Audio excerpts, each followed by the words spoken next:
Monsieur Cheval les avait coincées, ces portes, une bonne fois pour toutes, agacé qu'il était de surveiller tous ces voyous qui passent leur temps à les claquer. Un courant d'air froid soufflait donc en permanence dans tout l'étage, s'engouffrait jusque dans le garage à vélo, glaçait ceux qui s'attardaient un peu trop à prendre leur courrier dans le hall et grimpait jusqu'au premier étage aux grandes dames de monsieur et de madame Souillet, dont l'appartement faisait face à l'escalier et qui ne manquaient pas de se plaindre régulièrement au concierge. « Qu'est-ce que j'y peux ?» rétorquait celui-ci, campé sur ses fortes jambes, en regardant ses interlocuteurs, le menton levé, par-dessus sa cigarette. « Si je ferme la porte, un de ces jours, un de ces sales gamins cassera une vitre. » Les portes étaient faites d'un verre dépoli, encadré de supports en métal peint en jaune citron. « Et c'est vous, les copropriétaires, qui en ferez les frais. » Il rajoutait parfois, radouci, « Et puis avec tous les va-et-vient, autant qu'elle soit ouverte. » Et quand, malgré la mansuétude de Monsieur Cheval, Monsieur Souillet insistait, le concierge lâchait sa dernière salve.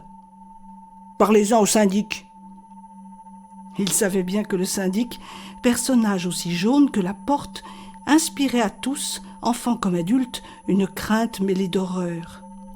Était-ce à cause de la laideur simiesque du personnage, raide dans son complet de croque-mort gris anthracite, ou bien à cause de son silence lugubre, quand, son attaché-caisse à la main, il venait sévir contre les locataires bruyants. Même M. Cheval prenait en pitié les malheureux qui avaient affaire à M. Fabre. Il n'avait quant à lui que rarement eu l'occasion de lui parler, et il avait toujours reçu ses rares instructions avec un vague frisson dans le dos. Mais ces rencontres avaient à chaque fois renforcé ses certitudes. « Cet homme-là, c'est un assassin en puissance », disait-il à sa compagne, qui l'approuvait en secouant ses bigoudis. C'est en évoquant ce sinistre individu, donc, que M. Cheval mettait un point final pour la journée aux récriminations de M. Souillet. Le courant d'air eut toute licence de souffler dans le couloir et de poursuivre jusque dans l'ascenseur les locataires qui grommelaient.